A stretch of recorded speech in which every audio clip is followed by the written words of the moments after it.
नमस्कार आसतु आज आम गहन मालभर भाई अच्छा कठगढ़ जीवनी जर्नी विषय सहित कथा आज्ञा आम बार्ता आपको स्वागत। आज्ञा नमस्कार आपन को बहुत बहुत धन्यवाद मत कि मो व्यक्तिगत तथ्य उपस्थापन करने निम्ते आप सुजोग देथिबारु। मो ना हूँ मालधर नायक। मो ग्राम हूँ राजपद पंचायत माधवगढ़ ब्लॉक कठगढ़ कंधमाल डिस्ट्रिक्ट में बासिंदा अटे।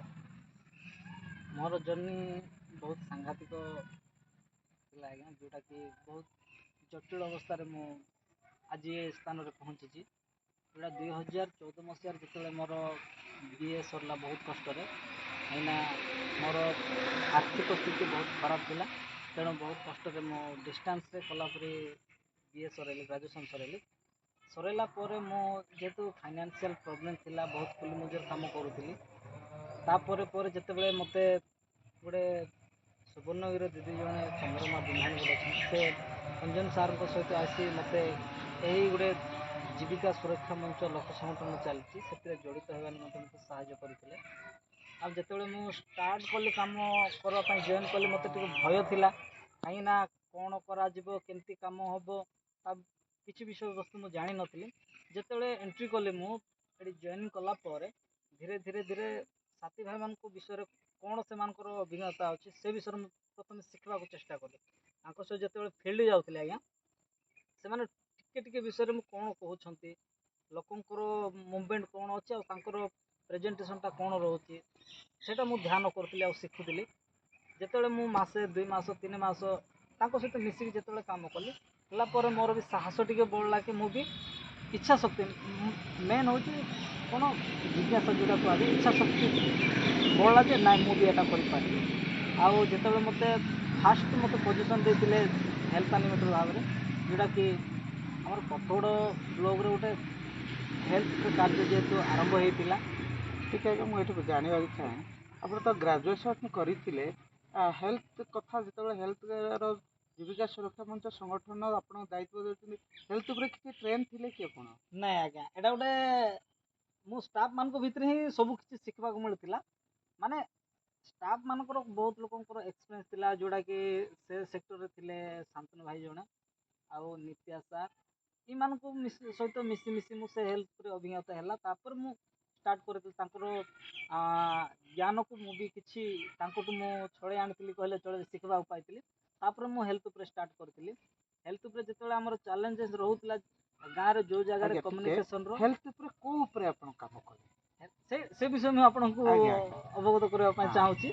जिते आम हेल्थ उपर स्टार्ट कलु जो जगार गाड़ी पहुँची पार ना जो गाँव में कि कौन सी प्रकार औषध व्यवहार करने इच्छा हो ना जानू ना से माने कौन मास मास संख्या रोग पड़ी थे कि कौन मेडिकल कौन जीवे ना सेमती रोग व्याधि बढ़ी जाता जहाँफल से मृत्युवरण भी करुले।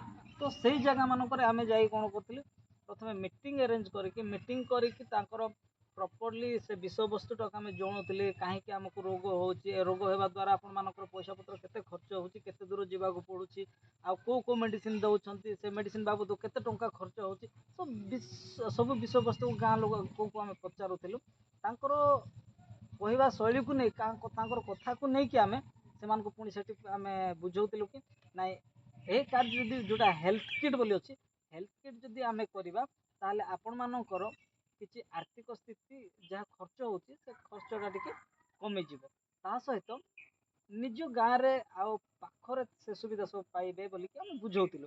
बुझेला से बर्तमान आम कठगढ़ ब्लॉक रे आगे मो हिसाब से 236टा गाँव में से जोटा मो स्वास्थ्य पांठी गठन कर निजक गर्व अनुभव करुँच।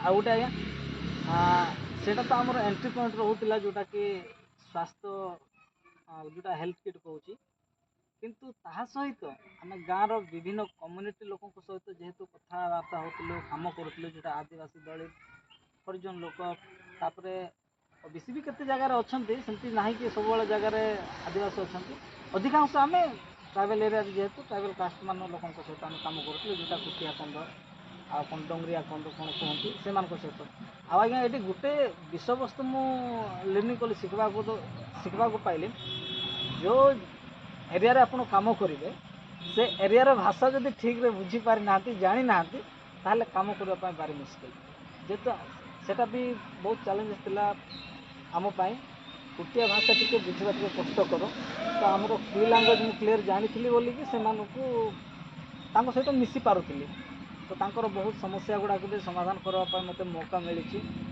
आईपाई मत धीरे धीरे इच्छा प्रकाश कला जिते मु किसी लोकंर पानी व्यवस्था हाउ इलेक्ट्रिसिटी व्यवस्था हाउ कि व्यक्तिगत जोटा कि इंडिविजुअल भत्ता हाउ कि राशन कार्ड जो चाउल पान से यही कार्यक्रम जिते मु व्यक्तिगत भाव में पचार तार समाधान कर लगे लोकंर गोटे आम सहित कथबार्ता हेबार आ मिसबार सम्मानटा बढ़ीगला जिते जो जगह को देखिए आमको टे सम्मानटा दौरान तो सेमती मोर भी इच्छा शक्ति अधिक बढ़ला दरमा के मिलूँ न मिलूँ मुझे देखु नी आउ मोर प्रथम इम्पोर्टाट थिला कि लोकों को बेनिफिट देवा लोक को सुविधा देवा आज नहेले काली कर कथार जमती अच्छी कर्म कले फल ऑटोमेटिक मिल आप कर्म करेंगे ताहले फल मिलवा कष्ट जी बुणव से ही काट कथार अच्छी से भाई मु कार्यटा को आरंभ करी आउ कार्यकलाप भितर भी बहुत चैलेंजेस भी आसूला जोटा कि मो आपन को उदाहरण दूसरी जिते मुझे जो कहते रेशन कार्ड पर जो मैंने पाऊ नथिले कि एडिशन नाला से जिते आम जेहेतु आप्लिकेसन लोक दे दे दे बहुत थकी जाते सेटा आम जेहेतु डिजिटल दुनिया है सोशल मीडिया आम पोस्ट कला डायरेक्ट जो मैंने सप्लाई सप्लाई बेला जोगाण सहायक कहती से मैंने डायरेक्ट मत अटैक करते मत ब्लॉक रे डाकले ब्लॉक रे डाकला आपण ना आम एफआईआर देव मुझे कहली कहीं देवे ना ये देव आप न जाणिक मन इच्छा आप कम्प्लेन करनलाइन ट्वीट मार्च से गोटे बहुत गुरुत्वपूर्ण मोपाई चैलेंजेस था मुझे भय भी कली आ रास्ता घाट रे मत कहले तुम विपद अच्छे तुम एमती कम कर ऑनलाइन तुम आमको न जन के डायरेक्ट छाड़ुच एमती बहुत थ्रेटनिंग देले भी मुझे साहस धरली मु तो बिना एविडेंस रे बिना प्रमाण रे मुझे करना कहीं असुविधा है मुझे भाविला गोटे दिन मत ब्लॉक रे डाकले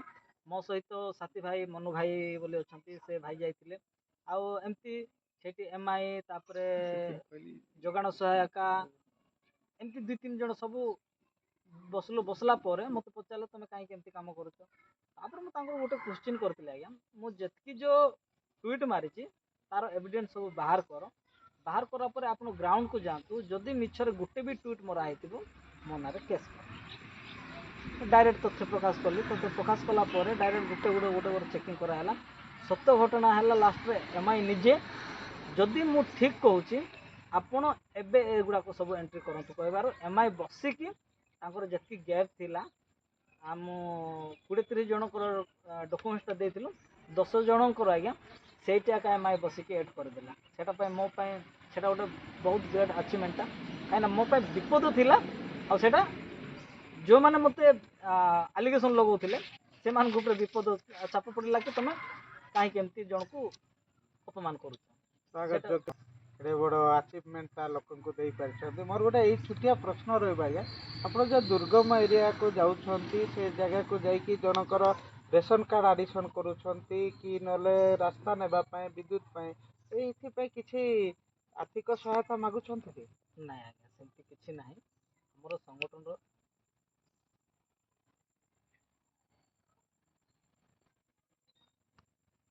ना आज्ञा ए क्षेत्र में मत से पैसा पतर बर्तमान पर्यंत से मुंड को जुक्ति ना कहीं गोटे मुझे मोर गोटे इच्छा शक्ति तो किसी करके देखेबी समाज एमती तो बहुत लोक को पैसा दे दे से थकी जाते तो सेटा मोर इच्छा शक्ति जे लोकों को जदि किसी लोकों मुहर जदि किसी मु हसटे आनीपारि ताहले सेटा होची मो पाई बहुत किसी मुझे को चाहे आज पर्यंत कौन सी क्या ना पेट्रोल पकड़ टाटे भी आज पर्यंत मुझे क्या मागिनी हे तो केत मार्केट को आसले किए गोटे मत टिफिनटा चाह किणी दिखती से हूँ खुशीर सहित सेमती पैसा पत्र कौन प्रकार आज पर्यंत मो मुंड को ही जुटी ना आप गोटे पचारिदेले यहाँ मोर इम्पोर्टाट ना कि मोर गोटे इच्छा लोकों सहित कम करवा सहित मिसिले कौन हो जो विषय मोर ज्ञान जितकी अच्छी तार 3 गुण मोर ज्ञान बढ़ुଛି जोटा कि अंचल ରହିବା ଶୈଳୀ ହଉ, ତାଙ୍କର ଖାଇବା ଶୈଳୀ ହଉ,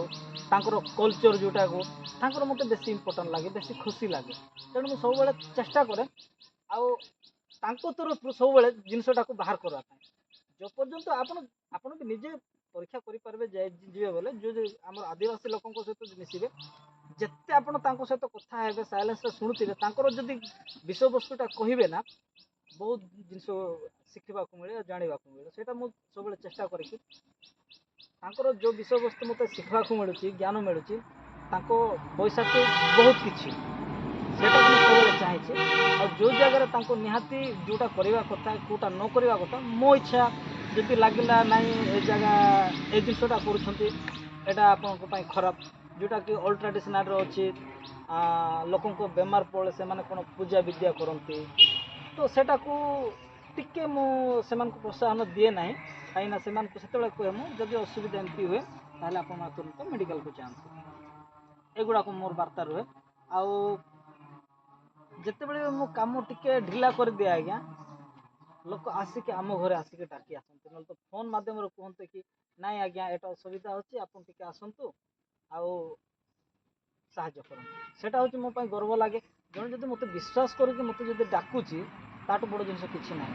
ସେମାନେ ମୋତେ କିଛି ବିଶ୍ୱାସ କରିଛନ୍ତି କି ନାଇଁ ଆଙ୍କ ଦ୍ୱାରା ଏ କାମଟା ହେଇପାରିବ, ସେତିକି ବିଶ୍ୱାସ କରୁଥିବା ପାଇଁ ତ ଡାକୁଛନ୍ତି ମୋତେ। ତ ସେଇଟା ହେଉଛି ମୋ ପାଇଁ ଗର୍ବ ବିଷୟ। ଆଉ କ'ଣ କହିବି ଆଜ୍ଞା, ଆପଣ ଯଦି ଆଉ କ'ଣ କିଛି ଜାଣିବା ପାଇଁ ଚାହୁଁଛନ୍ତି ଆପଣ ପଚାରି ପାରନ୍ତି। ଏମିତି ତ ବହୁତ ମୁଁ କିଛି ଗୋଟେ ଅଛି ମୋ ବିଷୟ ଜିନିଷ କହିବା ପାଇଁ। ପଚାରିବାକୁ ଚାହେଁ। ଆମ ଗ୍ରାମାଞ୍ଚଳରେ ଆମେ ଜାଣିଛୁ ଜଣେ ଗ୍ରାଜୁଏସନ୍ ହେଲା ମାନେ ବହୁତ ସେ ପାଠ ପଢ଼ିଲା। ଆଚ୍ଛା, ଆପଣ ସ୍କୁଲରୁ ଆରମ୍ଭ କରି କଲେଜ ପର୍ଯ୍ୟନ୍ତ ଗଲେ, ସେଇଥର ମାହାତ୍ମ୍ୟ ସ୍କୁଲରେ ସମସ୍ତେ ଗର୍ବ କରନ୍ତି ଯେ ତା ବାପା ମାଆ ବି ଗର୍ବ କରେ ମୋ ପୁଅ BA ପାଠ ପଢ଼ିଛି, ମୋ ପୁଅ ଗ୍ରାଜୁଏଟ୍, ନିଜେ ବି କହନ୍ତି ମୁଁ ଗୋଟେ ଗ୍ରାଜୁଏଟ୍, ମୁଁ ଇଂଲିଶରେ କହିପାରୁଛି। ତାର ଏବଂ ଗ୍ରାମାଞ୍ଚଳ ଲୋକଙ୍କର ସମସ୍ୟା ଭିତରେ କ'ଣ ଆପଣ ଅନୁଭବ କରୁଛନ୍ତି?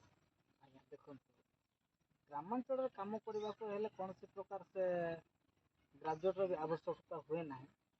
ମେନ୍ ହେଉଛି ତାଙ୍କର ଜୀବନଶୈଳୀକୁ ଚିହ୍ନିବା, ଜାଣିବା, ତାଙ୍କ ବିଷୟରେ କିଛି ତଥ୍ୟ ସଂଗ୍ରହ କରିପାରିଲେ BA ବାଲାଠୁ ବି ତାଠୁ ଜ୍ଞାନ ଅଧିକ ହେଇଯିବ। ଯଦି ଆପଣ ଗ୍ରାମାଞ୍ଚଳରେ କାମ କରିବା ପାଇଁ ଚାହୁଁଛନ୍ତି, ଯଦି ଆପଣ ଅଫିସିଆଲି କୌଣସି ସରକାରୀ କର୍ମଚାରୀ ହେବାକୁ ଚାହୁଁଛନ୍ତି, ମେ ବି ହେଇପାରେ କୌଣସି ପ୍ରକାର ଅଧିକ ପାଠ ପଢ଼ିବା ଆଉ ଅଧିକ କିଛି ଜ୍ଞାନ ଟେକ୍ନିକାଲ ବିଷୟରେ ଜାଣିବା, ସେଇଟା ଆବଶ୍ୟକତା ହୁଏ। କିନ୍ତୁ ଗ୍ରାମାଞ୍ଚଳରେ କାମ କରିବା ପାଇଁ ହେଲେ ତାଙ୍କର ସମସ୍ୟା କ'ଣ ରହିଛି ଆଉ ସମସ୍ୟାର ସମାଧାନ କିଭଳି ହୁଏ ତାକୁ ଇମ୍ପୋର୍ଟାଣ୍ଟ ଦେଲେ ଠିକ୍, ତାଠୁ ଅଧିକ ଜିନିଷ କିଛି ନୁହେଁ। ଧନ୍ୟବାଦ ଆଜ୍ଞା।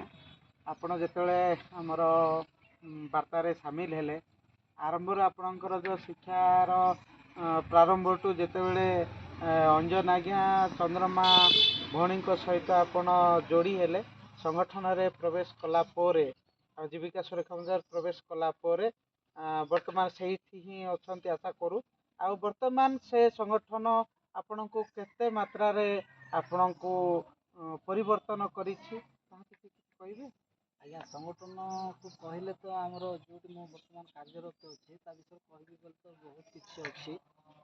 ବିଷୟ ତ ଆରମ୍ଭରୁ କହିଥିଲି ମୁଁ କିଛି କୌଣସି ପରିବର୍ତ୍ତନ ପ୍ରକାର କୌଣସି ଆପଣଙ୍କର? ପ୍ରକାର ଏମିତି ଜାଣିନଥିଲି ଗୋଟେ ଜାଗାରେ ଠିଆ ହେଇକି ମୁଁ ପ୍ରେଜେଣ୍ଟେସନ୍ ବା କହିବା ପାଇଁ, ମିଟିଂରେ ବିଷୟବସ୍ତୁକୁ ଜଣାଇବା ପାଇଁ କିମ୍ବା କିଛି କହିବା ପାଇଁ ମୋର ସାହସ ନଥିଲା। ମୁଁ ଏହି ସଂଗଠନରେ ରହିକି ମୋର ଇଚ୍ଛା ଶକ୍ତି ବଢ଼େଇକି ସେ ଜିନିଷଟା ହେଇଛି। ଆଉ ମୋର ଆଉ ଗୋଟେ ଅଭ୍ୟାସ ଥିଲା, ମୁଁ ଘର ଛାଡ଼ି କୁଆଡ଼େ ଯାଇପାରୁନଥିଲି। କିନ୍ତୁ ଯେତେବେଳେ କାମ ଆରମ୍ଭ କଲି ତ ବେଳେବେଳେ ଆଜ୍ଞା ଲୋକଙ୍କର ସିଚୁଏସନ୍ ଦେଖିକି ଗାଁରେ 1-2 ଦିନ ବି ରହିବାକୁ ପଡ଼ୁଛି।